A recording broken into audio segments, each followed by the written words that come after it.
Bonjour à tous et bienvenue sur Darumacha DIY. Dans cette vidéo, on aimerait continuer à travailler dans l'entrée, et plus précisément sur la fabrication d'un meuble à chaussures. D'ailleurs, j'ai eu une petite idée pour ce meuble, ainsi qu'un porte-manteau mural. C'est bon? T'as compris l'idée? Bon, peut-être que ce sera plus parlant avec ce modèle 3D de l'entrée. Donc ça, c'est notre entrée. Et moi, j'ai imaginé qu'un meuble pourrait venir se positionner ici, pour y ranger les chaussures ou ce dont on aurait besoin. Là, sur le côté, une petite barre pour accrocher les parapluies. Et puis là-haut, un genre de porte-manteau mural. Du coup, maintenant, t'as compris l'idée? Non? Bon, c'est pas grave, je vais le faire quand même et puis tu verras. Donc, voici le meuble en question. Et pour arriver à ce résultat, il faut la partie basse du meuble, la partie haute, les côtés, l'arrière, ainsi que les portes. Pour être honnête, c'est le tout premier gros meuble que je fabrique. Personnellement, je me sens beaucoup plus à l'aise pour les plus petites créations. Du coup, je me demande bien comment je vais m'en sortir ce coup-ci. J'ai l'habitude d'utiliser la scie circulaire, mais pour des toutes petites coupes. Pas vraiment pour couper une planche sur toute sa longueur, comme celui-ci. Du coup, j'étais pas mal hésitante et j'avais peur de ne pas couper droit. Et en fait, c'est un exercice plutôt difficile, donc j'y allais vraiment très lentement. Par ailleurs, une des planches était un petit peu complexe. Il a fallu que je le découpe d'une manière bien spécifique afin que ça épouse la forme du mur. Ouais, c'est pas la meilleure des découpes quand même, hein. Cette planche va venir se positionner dans cet angle ici. Comme vous pouvez le voir, il faut faire quelques ajustements. De plus, sur cette même planche, il a fallu que je coupe une ligne tout le long à une certaine profondeur, afin que plus tard, je puisse venir y faire glisser la planche qui constitue le dos du meuble. Et même si je savais à quoi allait servir la planche que j'étais en train de découper, j'avais quand même besoin de vérifier à plusieurs reprises que je ne faisais pas d'erreur. Je remesurais même au même endroit plusieurs fois, juste pour être sûr.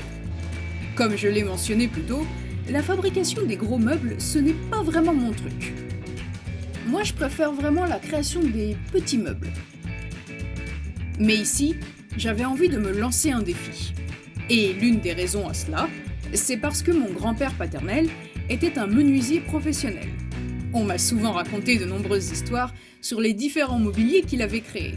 Et il avait même construit sa propre maison en partant de rien, et ce avec l'aide de mon père. Plus tard, mes parents ont eux aussi construit leur propre maison, l'endroit où j'ai grandi. Et ensemble, ils ont relevé bien des défis. Bon, je suis consciente que l'on n'est pas en train de construire une maison, mais en rénover une, c'est déjà une énorme étape pour nous. Et puis, qui sait, peut-être qu'un jour, on construira également une maison. Bon, on verra ça plus tard. Dans tous les cas, voyons si je peux honorer mon grand-père. Mon mari, ayant maintenant l'habitude de fabriquer des meubles, a eu la gentillesse de me donner pas mal de conseils et m'a expliqué les différentes possibilités qui s'offraient à moi pour les différentes étapes de conception. Mais bien sûr, le choix final m'était propre. Je suis vraiment ravie qu'il ait pu me donner tous ces conseils. Ah, les pieds. Ici, j'ai décidé d'ajouter des pieds à ce meuble pour deux raisons. Les entrées japonaises sont une zone qui peuvent se retrouver mouillées. L'eau et le bois, ce n'est pas la meilleure combinaison qui soit. Du coup, il est préférable de surélever ce meuble afin que ce dernier ne se retrouve pas mouillé. De plus, ces zones sont conçues pour être légèrement inclinées, afin que l'eau ne stagne pas et s'écoule gentiment vers la sortie. Pour éviter que ce meuble ne soit bancal, on a besoin de pieds ajustables. En ce qui concerne l'intérieur du meuble, je voulais y mettre des petites étagères carrées, et ce, à plusieurs niveaux, en partant du haut vers le bas. Ouais, bien bas, hein. Mon idée consiste à insérer des chevilles en bois dans les trous que je suis en train de faire, afin que les panneaux carrés viennent se poser dessus. Ok, bon, maintenant on va poser les chevilles.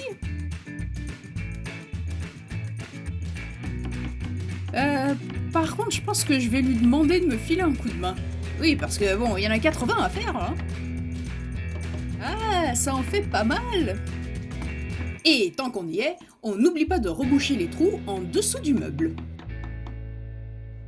Bon, ne faites pas attention au bordel qu'il y a autour, hein? Maintenant, j'aimerais me focaliser sur les portes. Ici, je voulais vraiment faire quelque chose de très simple. 4 panneaux très basiques, attachés avec des charnières. Et en ce qui concerne la poignée, je m'étais dit, ce serait bien 100. Et une petite découpe dans l'un des coins, par laquelle on viendra ouvrir et fermer la porte. Je trouvais ça plus sympa comme ça.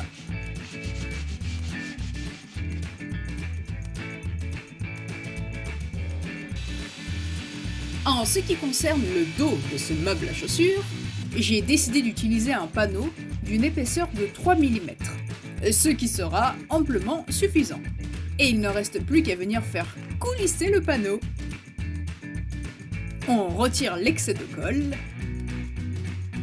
Ok, alors ça c'est le dos du meuble à chaussures, et ça c'est moi. Fabriquer ce meuble s'est avéré beaucoup plus complexe que ce que j'avais imaginé. Et oui, parce que le moindre petit millimètre compte. Il y a tellement de calculs à faire et à penser. L'une des choses que je voulais faire sur la planche du haut, c'était d'arrondir les angles. Monsieur, lui, ne voyait pas trop l'intérêt, puis je lui ai gentiment rappelé que c'est moi qui fabrique ce meuble. Je pense que ce qui m'a pris le plus de temps dans ce processus, c'est toute la découpe. J'avais eu la sensation de ne pas avoir assez progressé dans la journée. Et afin d'avoir le sentiment d'être productive, j'ai travaillé jusque tard le soir. Et aussi parce que c'est ces rares moments où monsieur cuisine. Et j'ai envie d'en profiter pleinement. J'ai choisi ce type de planche qui viendra se positionner sur les chevilles dans le meuble. Ouais, en fait, je dois admettre que j'aime beaucoup le style. Et puis, c'est vrai que c'était pas trop cher. Comme je commençais à me sentir un petit peu plus à l'aise pour la découpe, je me suis dit pourquoi ne pas pimenter un peu le jeu. Et j'ai donc empilé 2 planches que j'ai coupées en une fois. Ce qui est assez agréable d'ailleurs, car ce bois se découpe très facilement. Il est maintenant temps de fixer ces portes. Allez, courage, tu peux le faire. Oui, c'est très important de s'encourager, afin d'avoir plus de force et de confiance. Mais ça, ce n'est que mon point de vue. Ah, cette partie, c'est la plus facile. Enfin, ça, c'est ce que je croyais, jusqu'à ce que je me rende compte que j'avais posé la charnière dans le mauvais sens. Pas d'inquiétude, je l'ai remis dans le bon sens, une fois que je m'en étais aperçu. On va dire que c'est la fatigue. J'étais plutôt contente du progrès réalisé, mais un peu sceptique sur l'apparence. Et comme vous pouvez le constater ici, l'extrémité de ce panneau est un petit peu plus long, car c'est l'endroit prévu pour accrocher les parapluies. Monsieur voulait que je me dépêche de terminer ce meuble. Moi, je pense que ce qu'il faisait chier, c'était de préparer le dîner. Mais moi, j'aime bien quand il cuisine. Alors, je vais y aller mollo.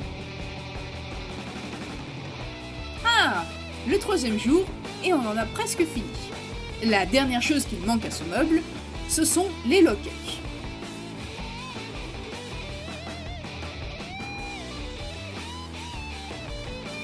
Si vous appréciez notre travail, la meilleure manière de nous soutenir, c'est d'aimer et de partager nos vidéos.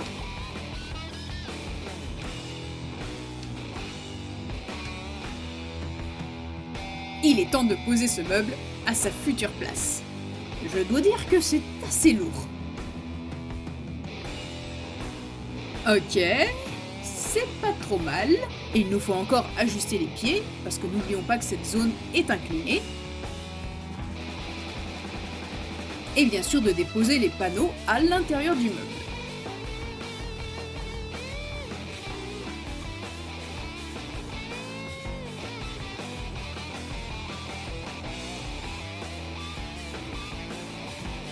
Une fois posé, on a rapidement remarqué à quel point c'était très peu stable.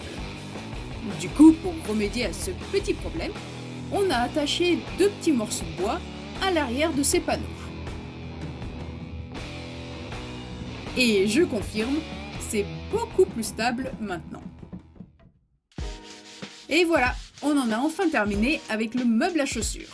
Il est maintenant temps de se focaliser sur le porte-manteau mural. Mon idée première était d'attacher un panneau assez large sur le mur et d'y ajouter une tringle à vêtements en dessous. L'avantage, c'est qu'on peut ranger des trucs au-dessus. Mais l'inconvénient, c'est que l'on habite dans un endroit où les séismes sont très fréquents. Du coup, il serait préférable de ne rien mettre dessus. Donc, j'ai décidé de garder l'idée de la tringle à vêtements et d'utiliser une planche moins large. J'espère vraiment que ça va aller.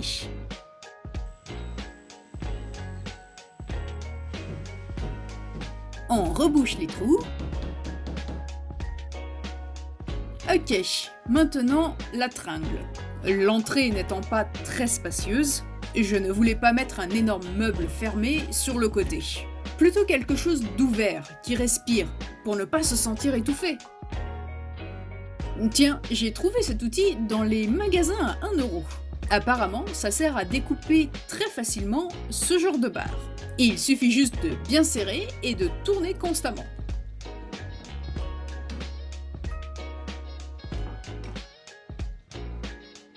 Ah ouais, pour une merde à 1 €, j'approuve totalement.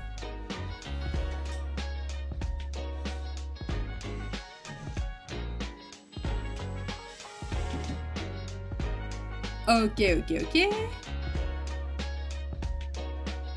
Il est possible d'accrocher des trucs. Il est possible de ranger des trucs. Bon bah c'est fini. Tiens, viens voir par là à toi. Alors, qu'est-ce que tu penses de mon premier essai? Je dois dire que je suis pas hyper convaincue du porte-manteau. Ouais, je me dis si les manteaux sont mouillés et que ça touche le mur, je sais pas. La découpe chiante épouse pas trop mal le mur. Et le coin à parapluie est plutôt sympa, je dois dire.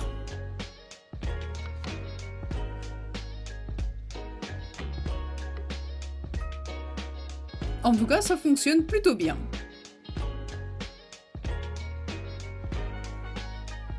Au total, il m'aura fallu 3 jours pour fabriquer ce meuble, pour un coût total de 195 €. Ouais, ça fait un petit peu cher, hein. Enfin bon, je suis quand même contente de l'avoir fabriqué moi-même.